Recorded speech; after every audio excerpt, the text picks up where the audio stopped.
Today, what I want to do is I want to take you on a tour of Judea about 4 BC. So I hope you brought your hiking shoes because we're going to do some virtual walking. I actually brought my shoes that I have walked around Israel and Egypt and Jordan with. And it wasn't that long ago that I finally got the mud off of them from the last time I was there. But we'll talk about that in a moment. In fact, your pastor, Pastor John Terry, you should have him show you the video that he shot on the last time we were in Israel. We had 93 pastors and spouses with us. Clara, I don't think you were with us on that one. But we were glad to have your husband because he was carrying that camera around everywhere and doing some nice shooting for us. And great video that he shot. So anyways, on our virtual tour, because I want to take you back to around 4 BC so you can appreciate the Bible story. But before we get there, I want to share with you what I think is one of the great books out there. It's called The Best Christmas Pageant Ever, and if you have not read it, you have to go home and read it before Christmas.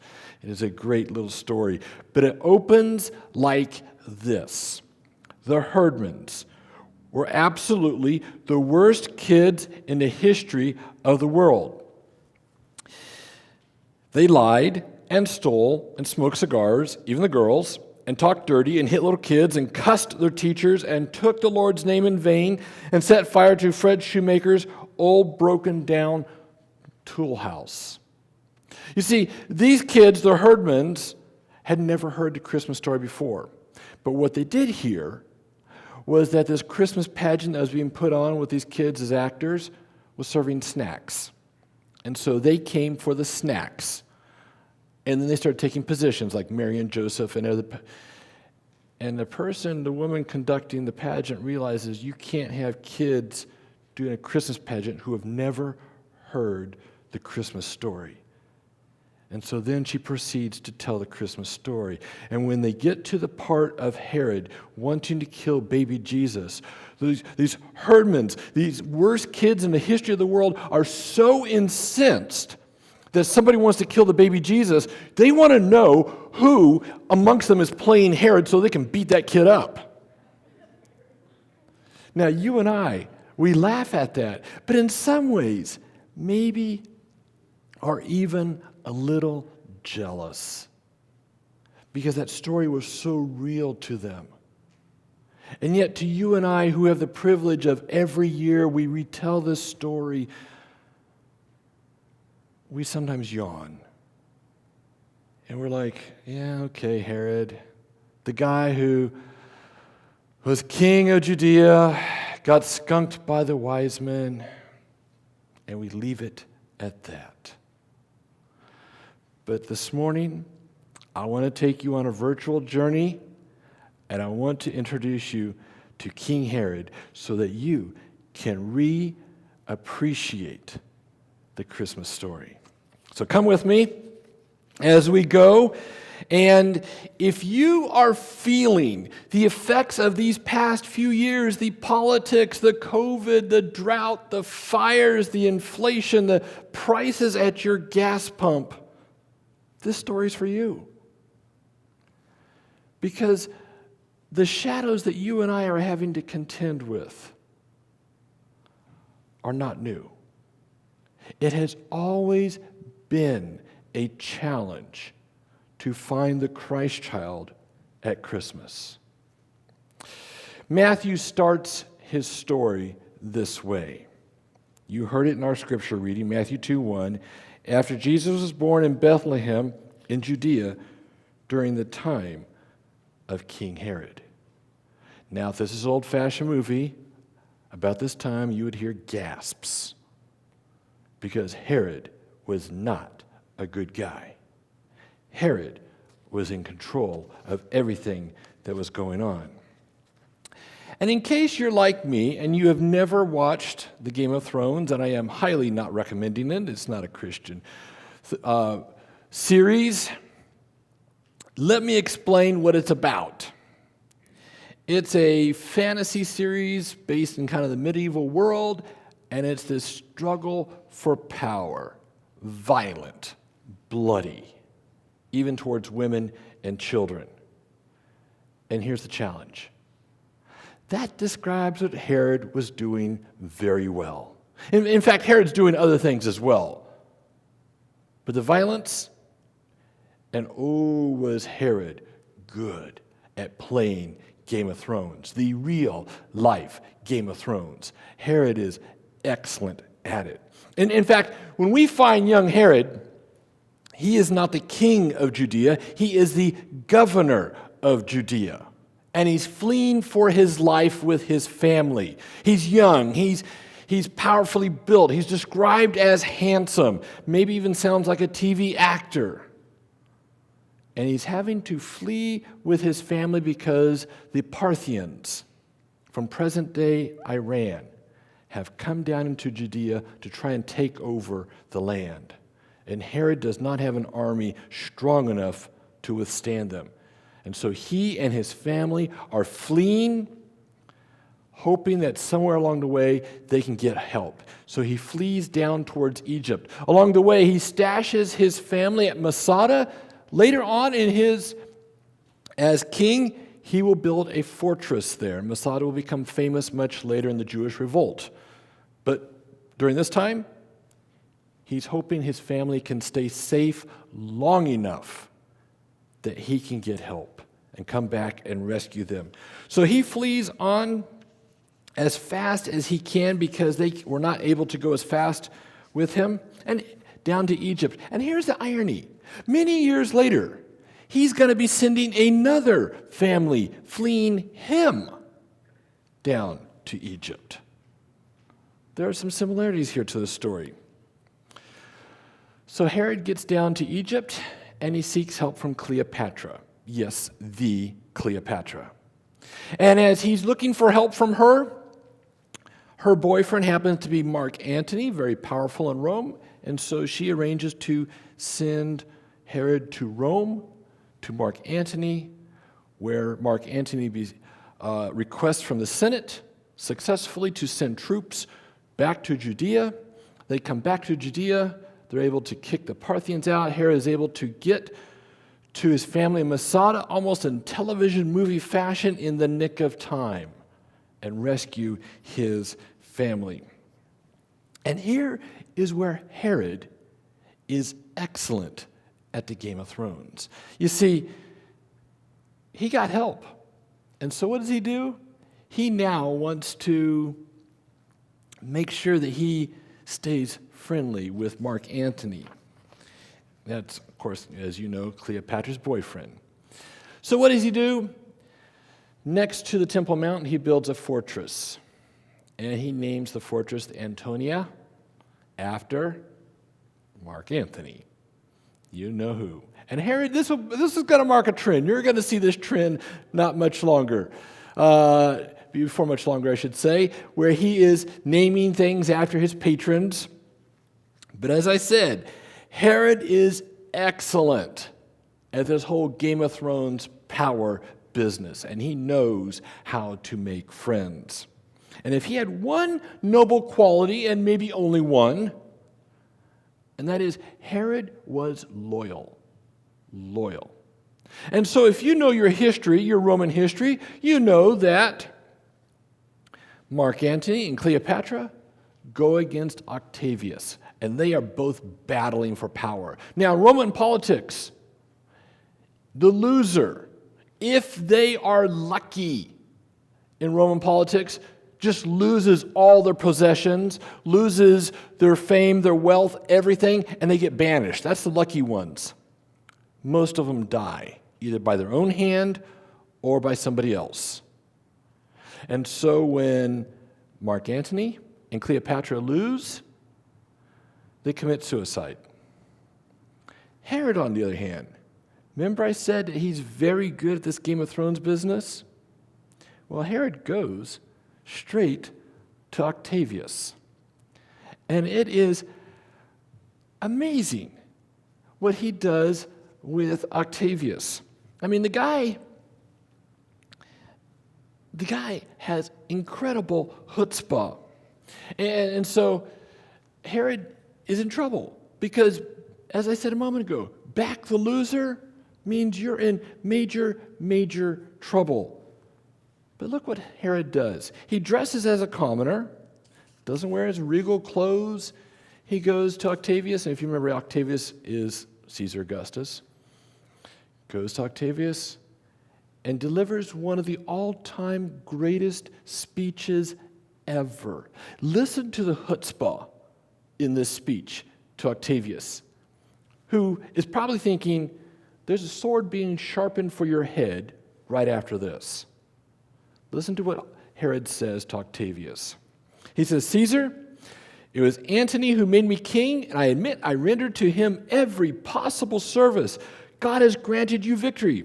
I'm defeated with Antony, and with him I lay down my crown. I have come to you basing my hope of safety upon my integrity.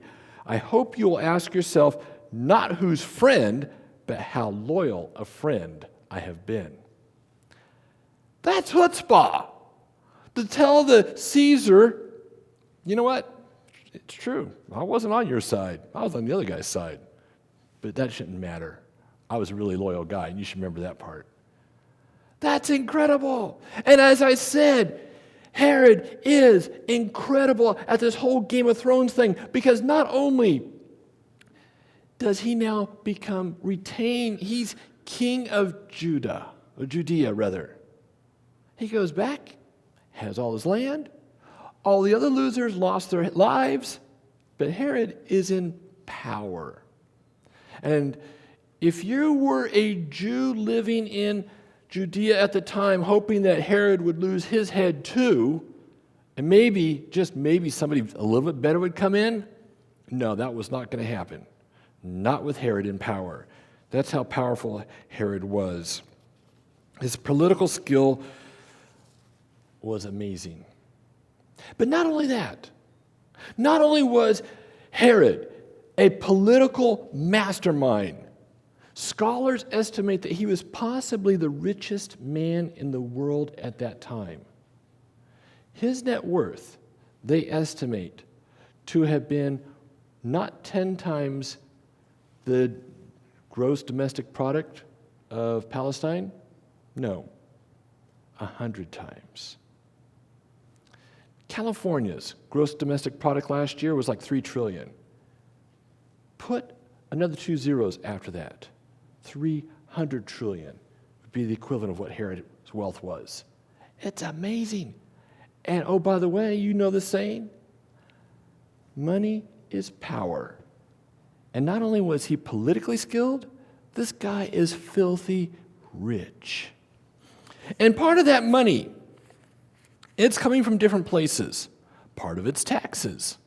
If you are somebody like Peter and Andrew on the Sea of Galilee and you're fishing and you pull up with your boat to the shore, there's going to be a taxman to take 50% of your catch right off the top. 50%. And oh, by the way, you're not done paying taxes because Caesar's going to take another 12%.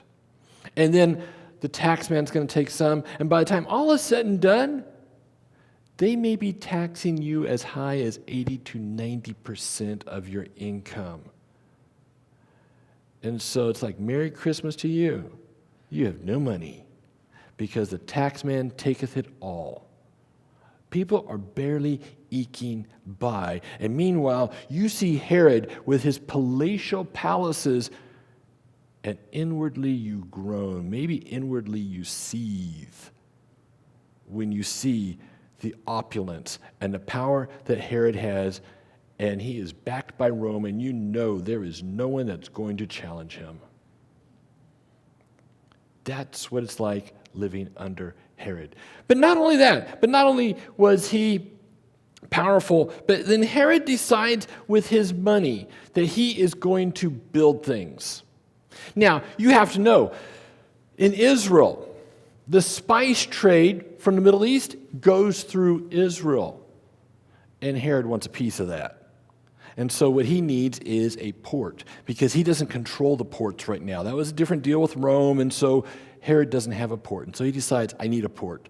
And the only place available to him is this marshy, swampy area. Not good for a port. But what does he do? He goes and drains the swamp. He goes and builds the largest harbor in the world at that time. Athens port at that time was the world's largest, 60 acres. Herod goes, no, that's not what we're going to do. 520 acres. Over 8 times bigger than the world's biggest port at that time. It's amazing what he could do. And this is, you're looking at part of his old palace there, I believe, in this picture. So what they would do is he goes and imports cement from Italy or Rome. They fill these big barges with cement. Then they sink them down 80 to 100 feet in the water and build up this big port there on the coast. And then he discovers, well, he knew this going in. And by the way, you can still see this today. It's going to be kind of hard to see this, but you can kind of make out the dark parts there. That is the remains of Herod's port, even to this day. And if you go there, you can see all kinds of marble and stuff that's washed up on the beach from his palaces and stuff, the destruction. But it still is an amazing place to see, even 2,000 years later.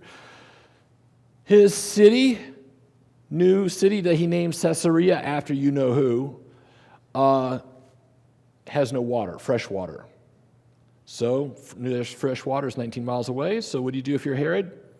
You go and build an aqueduct, where for each meter, the water will go down 1 centimeter for 19 miles. It's a feat of engineering. In fact, Herod is the greatest builder in the Mediterranean of anybody with exception of Caesar Augustus. Caesar Augustus was the only person who built more stuff than Herod in the Mediterranean, the Roman world. That's how big a builder Herod was. He is building crazy, amazing stuff. In fact, if you go there today, besides that aqueduct, you will go in his theater. In this theater, they've rebuilt it a little bit, but you're still seating in the original theater that Herod built. It's incredible. But the one thing that you probably do know about Herod is that he rebuilt the temple. And he didn't just do a little remodel, majorly rebuilt the temple. In fact, the Babylonian Talmud said it was the most magnificent building in the world. Now, you got to keep in mind, the 7 great ancient wonders of the world, that list came out in the Greek world before Herod rebuilt this temple. It's quite likely that the temple would have been on that list if that person had done his list later. That's how fantastic this temple was. It was amazing.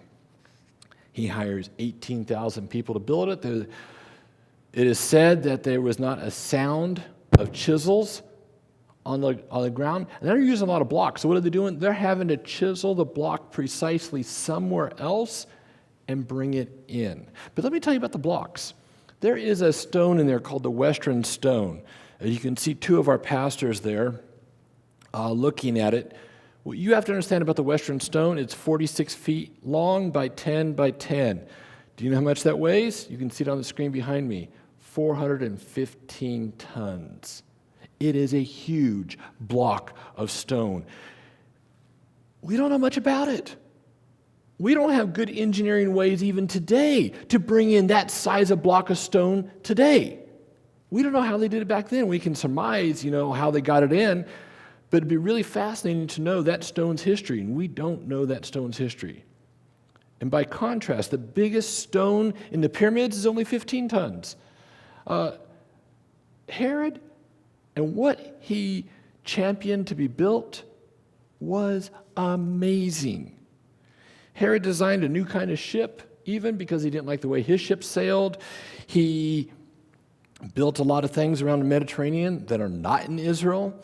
He paid for, yes, the Olympic Games, because when you are possibly the richest guy in the world, you can do stuff like that. He's kind of the Elon Musk of his day. And he even built a library in Turkey. But see, Herod was always a little bit worried about revolts or about somebody trying to invade him. And so he built this series of fortresses. Remember I mentioned Masada earlier? But the one I want to mention today, he builds just outside of Jerusalem. a quick getaway for him. It was called the Herodian. And here's the challenge. We look at a map of Israel, like in the back of your Bibles. You see Jerusalem and you see Bethlehem, and we start thinking California distances. We're not, one person said that we're, in England, they think nothing of 100 years, and in America, we think nothing of 100 miles. Our distances are way different than over there. Jerusalem to Bethlehem is 8 miles. That's like from here to Carmichael. You can easily walk it. It's not that far away. And Herodian is just outside of Bethlehem. And you can easily see it. Now, here's the thing. Remember I said Herod doesn't do anything on a small scale. The Herodian he builds, well, first of all, here's what you need to know. He took a small hill and decided to double it in size, one basket full of dirt at a time. So he just builds a hill, and then he builds the world's third largest palace, fortress, on it. That's Herod. That's what he could do. And like I said, it's just literally a few miles outside of Bethlehem. And so when Jesus is sitting on the Mount of Olives talking with the disciples, and you can easily see the Herodian from there, and Jesus tells his disciples in Matthew 17:20, he replied, "Because you have so little faith, I tell you the truth. If you have faith as small as a mustard seed, you can say to this mountain, move from here to there, and it will move. Nothing will be impossible for you." Probably talking about the Herodian that Herod built. See that Herodian, that mountain that Herod built? One basket full of dirt at a time? Nothing. What Herod's able to do? Nothing. Compared to what you're going to be able to do with just a small grain of mustard seed of faith. And that's what Jesus is telling his disciples.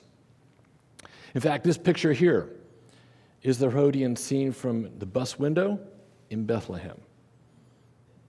The Herodian is shadowing Bethlehem where Jesus was born.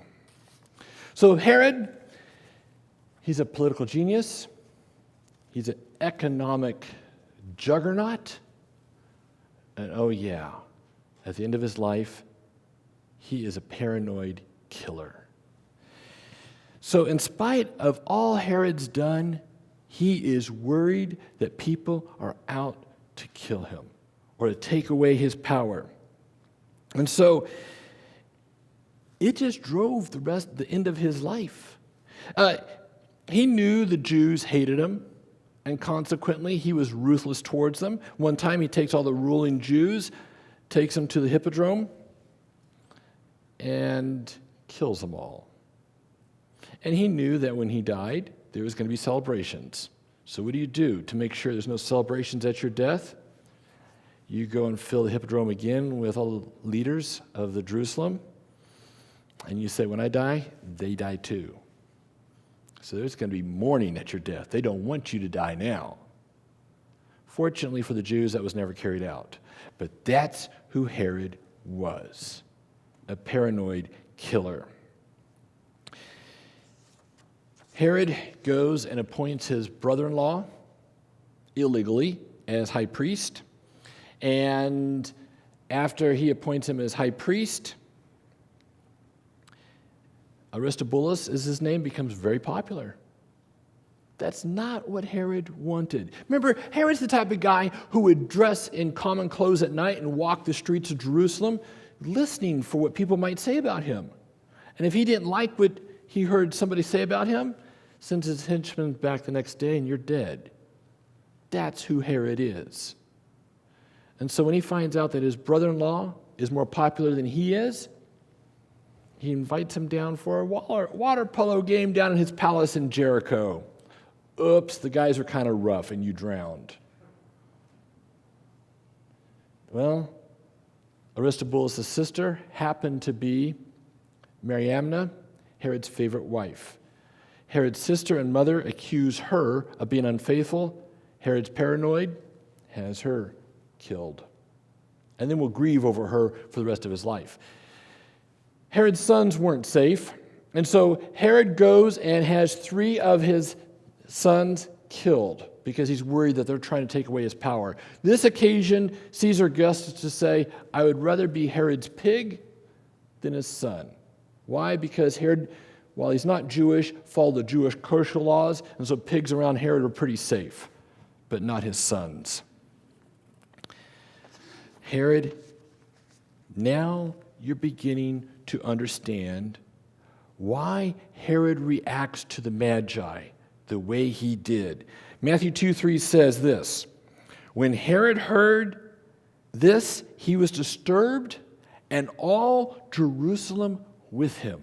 Now you're beginning to understand why Jerusalem's disturbed. If Herod's disturbed, they're disturbed, because you never knew what this crazy, paranoid tyrant was going to do or who he was going to kill. And now you know the background to these words. All Jerusalem was disturbed. Matthew 2:16, when Herod realized that he'd been outwitted by the Magi, he was furious and gave orders to kill all the boys in Bethlehem and its vicinity who were 2 years old and under, in accordance with the time he had learned from the Magi. And now you know the backstory of Herod and what it would have been like to live in the shadow of Herod and to try to look for the Messiah. The book Desire of Ages has this ominous line. It says this. It says, the dark shadow that Satan had cast over the world grew deeper and deeper. That's what it's like to live in the shadow of Herod. It is a dark place. It is a place that you are just trying to eke out an existence and keep your life. And sometimes we're a little bit hard on the people back then. We're saying, well, why wasn't everybody just looking for the new Messiah to come? Because it was hard. Hard to live in the dark shadow of Herod. See, trying to find a Christ child at Christmas has been hard ever since the first Christmas. Herod's all powerful. He's wealthy as anybody in the world. And with that, how do you live with that? Because it seems that things will never, ever change in your lifetime. It's very hard for people to find the Messiah in a setting like this. But then you come down to 2020, what you and I have been living in these last few years. The American Psychological Association, the APA, every year releases a survey. They just released their one for this year. But it's very interesting what people say. 72% of Americans said, and they're talking about last year, this is the lowest point in U.S. history that they can remember. And that's taking in all kinds of U.S. history. Now, maybe people are forgetting what it was like a number of years ago, maybe. But this is at least telling you how people feel now. It's a snapshot. And so if you're thinking things aren't that bad, 72%, that means probably 3 people around you are. And this is the world that you and I are trying to find the Messiah at Christmas in. We have our own shadows, our own Herods that we have to deal with, whether it's the economy, the things I mentioned before, maybe during the summer it's the fires, and now we're grateful for the rain, but we don't know if this drought, this severe, extreme drought that we're in is going to end. There's all kinds of crazy things going on around us. Not to mention just normal Christmas, the stress that comes with it. And we are challenged with trying to find the Christ child at Christmas, to make Christmas seem real to us, and it's not just something that we just slog through and say, I can hardly wait until New Year's Day until this whole thing is behind me.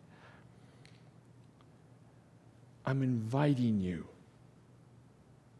to be like the shepherds and the wise men, who were able to see through Herod's shadows and to see something that so many other people could not see that was in the darkness around them. Because you and I right now are living in some of the craziest time. I have never seen a time where people are cutting off friends and family over politics. I don't know about you. Our country's gone through some dark times, but we at least stuck together. But now, it's kind of like, well, if you're not liking my politics, I don't want to see you for Christmas. We have stuff going like that all the time around us. We are living in challenged times, and we've got these Herods that you and I have to deal with. But here's the challenge. If you and I aren't careful, we can start thinking that the real power in this world, like so many people in Jesus' day, we think it's with Herod, and miss the power of Christ. Forgetting that the real power in this world is not with the Herods that we see, but that the real power in this world came in the form of a child 2,000 years ago. Isaiah 9:2 says this, "The people walking in darkness have seen a great light. On those living in a land of deep darkness, a light has dawned." I still think it's amazing that even in the darkness that they were living in, these foreigners, the Magi, are able to interpret Scripture and to find a Christ child. That even in the darkness that they were living in, these shepherds, probably not well educated, are still able to see the Messiah. You see, 2,000 years ago, Herod's all powerful. And in this small little animal enclosure, this very humble couple gives birth to a baby. To seemingly everybody else out there, it is a no-name, no-esteem family. Nothing to recommend them. And yet, 2,000 years later, I'm telling you a story that you have even forgotten almost who Herod is. And yet, we are celebrating the birth of our Savior. You see, it was only in 2007 that they found Herod's tomb. My wife and I are standing there in front of it. In fact, when we got to go into Herodian, I got to tell you, that clay on there, we got there right after a rainstorm. I had Herodian clay on my boots for, it seemed like months. That stuff didn't want to come off. But the fascinating thing is, the world had forgotten really who Herod was. And I think there's beauty in that. Because it reminds us that no matter what's in front of us, that's not the real power of this world. The real power of this world is why you and I have come to worship together today. It's the real reason why we say this is the reason for the season. And that is what I want to invite you to remember. You see, when Jesus talked to his disciples on the Mount of Olives, and they're looking at the magnificent temple that Herod built that is probably more about Herod than it was about God, and he tells his disciples who are in awe of Herod's power as they look at this magnificent building. And he says to them, "Do you see all these things?" he asked. "Truly I tell you, not one stone will be left upon another one. Every one will be thrown down." Because eventually Christ's power conquers all the Herods of this world. No matter how powerful they may seem, no matter how much in your face they may be, no matter how dark the shadow may be, eventually those Herods are going to be conquered. And so right now, to those of us living in the shadows of maybe our individual Herods, I don't know what they may be, but you do.